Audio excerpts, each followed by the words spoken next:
Hello guys, I'm the host Aryan over here, and sorry guys for not uploading a video from so much time. I totally regret that.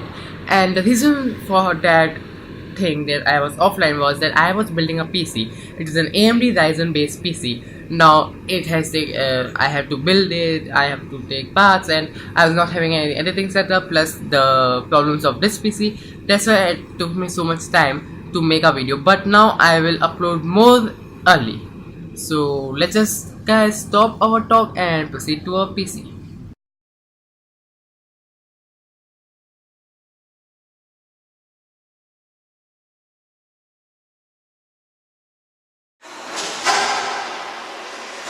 So guys, this is the PC. You can see it over here. This is a circle cabinet. This is a Circle Desire D1 cabinet. Pretty cheap but pretty good quality cabinet.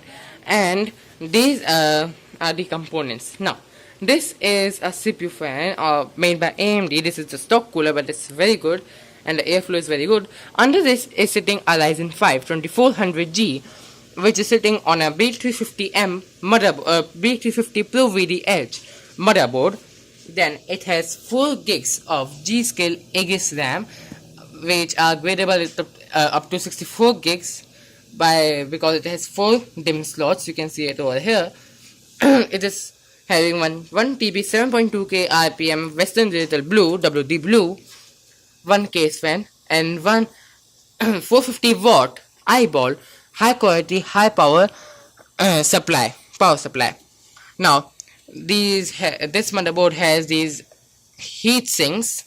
These are to cool the VRM so that when you overclock, the VRMs because of high voltage do not get so much hot. And here is the chipset under this big heat sink. Now the very good features of this motherboard are, first of all, this shielded graphics card slot, the PCI Express slot, so that when you put a heavy duty graphics card and a heavy graphics card in it, it doesn't gets bent off. Here is you can see over here, M.2 SATA slot to put a M.2 SSD in it, 2 PCI slots for some like expensive cards like Wi-Fi card and many more things. Here are all your GPIO ports for peripherals and 2 USB 3.0 ports and USB 2.0 ports. So this is the CMOS battery and a separate socket motherboard for these your audio jacks. Now let's talk something about the I/O.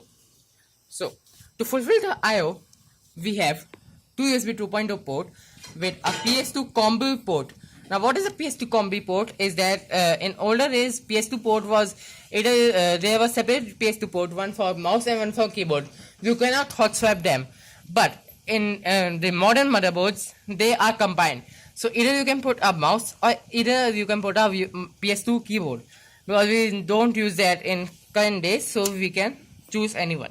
2 USB 2.0 ports, 1 DVI port, 1 VGA port, and 1 HDMI, and 2 USB 2.0, 2 USB 3.0, and 2 more USB 3.0, sorry, 1 LAN port,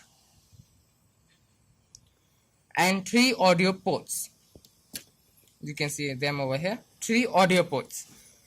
Now this is VR capable motherboard, so you can do VR stuffs if you want, but they are very expensive, so no chance. Now the case has 2 USB 2.0 and 2 audio ports, one for mic and one for headphone, reset switch over here, and a power button and HDD and system LED lights over here. Now the aesthetics of this PC are not that much great. The main reason for this was that I have mainly focused on the quality of the parts, not on the aesthetics of this PC. At the end only parts will matter, not the looks, but still there are some things which do not make it that much bad. Like the case is not that much bad if you take my advice actually. And then one more thing, the power supply has these braided cables which add a very good look to the PC. This PC has some place for cable management also at the back side, so I have managed the cable there, and you can see all the cables are braided and they're coming from that side, and so they add a very good look to the PC. Now one more thing is that if you have not noticed, then let me just show you. In light I don't think so you can see, so I am now cutting off the lights to make this so. But now some more features of this motherboard, right? It is powered by 8 pin connector for your processor and 124 pin this gigantic connector powered by this huge cable for your motherboard. So, and it's very quiet. I will show you that also. So let's just check it, and let's just check the lights of this PC. Now guys, these are the lights of this PC. Now you can see there are 1, 2, 3 and 4 white lights on each corner of the motherboard. There are 4 more, but they light on only when there is a problem in a PC. So you can just easily check that which part is malfunctioning, but I will show that later. But first check out these lights. This shift is controllable, so only this shift is controllable. Other lights are also controllable, but only the animation is controllable, their color is not controllable. So let me just change some colors and show you how it changes. So red, you can see over here, this is red. Now it's very much reddish in real life, but in camera you can see it's a little bit getting orange because of only the camera. Now let me just turn that into yellow, and yeah, it is a little bit greenish in real life also, and it is also greenish in this camera right now. This is the green color, you can see it over here. It's more greenish in real life than it is capturing in the camera, but still you can get a pretty good idea. Light blue color, sky blue, whatever you can call it. It's a little bit turquoise type of color, I would say like that.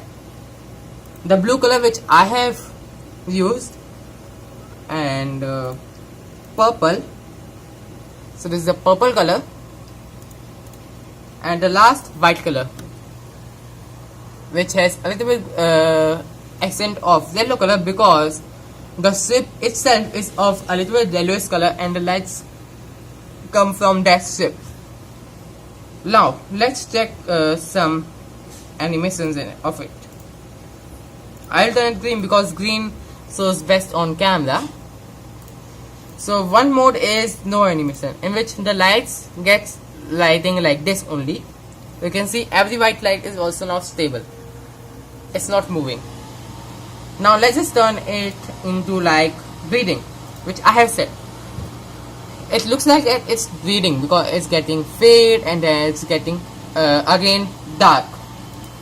Then there's flashing, it flash and it close, flash, close. There's one more called double flashing, in which it double flashes. So you can see over here, it's flashing double. Now there's one more called random, in which it chooses any color, any animation which it likes. The color is chosen by you, but the animation is chosen by it. You can see over here it's changing its animations. Now one more is CPU temperature, in which it changes color according to the temperature. So currently actually sometimes it works, sometimes it doesn't work. I think it's a bug, but let me just show you CPU temperature. You should put it to a color like red or blue, then only it works. So currently it's showing blue color because my CPU is currently cool. When it will be hot, then it will become red. But you can see over here it was slightly red before that. And music mode, in this it will only light up when a music will be playing in this CPU. So let me just turn that back to what I like. So guys, these were the lights of this PC. Now let's just dive into the monitor of this computer and check what we get there. So let's check the PC from inside. This was a very great ride to come inside the PC. So I will make it a very short video because this is the third shooting, because this was every time not suited in a well manner. So let me just check some things over here. First, check some properties of this PC. So Windows is activated, but I am covering the product ID. I am covering the product ID because I don't want to disclose that to public. So you can see over here Windows 10 Pro. Let me show you that I am running the second latest Windows 10, that is the latest update, fall latest update.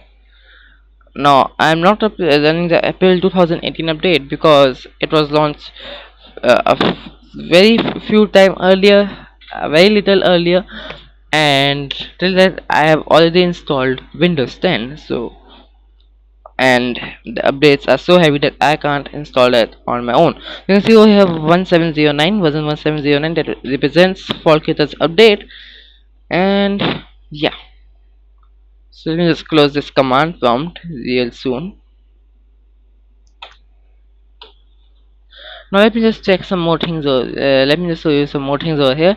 There's the M-ATX X boost utility to boost my speed of my USB drives and my what we say everything, my storage boost like my CD drive, my hard drive, and everything like that. I currently don't have a CD drive in it. This is my router, which is mentioning over here, and this is the utility to boost my speeds in different ways according to different utilities like home theater, office, game, and video editing, which I have set currently because I am editing this video, which you will be seeing in some time. Let me just open this. Check what we get there. So let me just close that. Just show you some more things. This is supercharger to charge your iPhone app and very soon. This is to open. This utility is to install Windows 7 in it by using some drivers and inside the RAM disk to use some of your extra RAM and convert them into a logical storage which is super fast, faster than SSD, very much faster than SSD, and even faster than Intel Optane memory. Mistake like to control my lights of this PC, which I showed when I was controlling light in this video. So I was controlling through this utility, and this has all the styles like beading, no animation, flashing, double flashing, random music, CPU temperature, and everything else. Let me just turn that back to reading. Now this is the command center utility and this is CPU Z. Let me just show you that. You have seen a black screen because I was allowing this CPU ID permissions. At that time the screen became black, but in reality it doesn't become black. So this is the CPU Z, AMD Ryzen 5 7 Ridge 14nm 1.368 volts. There is the cache, mainboard, and graphics, AMD Radeon graphics, AMD Radeon RX VEGA. This is VEGA 11 graphics. The VEGA chip is inside it. The architecture is of VEGA chips, and VEGA is a very good graphic chip. Now you can see over here Microstar International Core Limited MSI B350 M Pro VDH. Yes, so over here, and it supports Hackintosh, but I have not installed it in this computer. And it also has this AMD Ryzen Master utility to control your AMD overclocking, but I use okay. So let me just first show you Radeon graphics settings, then we will show you the Ryzen Master utility. So these are the Radeon VEGA graphics. To change your graphics settings in different modes, let me just close that. 256 MB of VRAM, and let me just show you Ryzen Master real quick. But I don't use Ryzen Master because I overclock through my motherboard itself and in OCGN mode, which overclocks it according to itself, that how much overclocking will be saved. So it overclocks my CPU from 3.6 GHz to 3.85 GHz. So you can see over here it's very responsive PC. It's and works very well. So thank you guys for watching this video. I'm the host Aryan, and let me just come out of the screen and talk about some more things. So guys, I hope that you would have liked this PC. I have made this with very great efforts. Now please comment down below that how much did you like it, and if you dislike it, then also please comment down below so that I can improve that in my PC. So thank you guys for watching this video. I'm Aryan signing out. Comment down below that how much did you like it or dislike it. Like the video, share the video and subscribe to my channel. Thank you.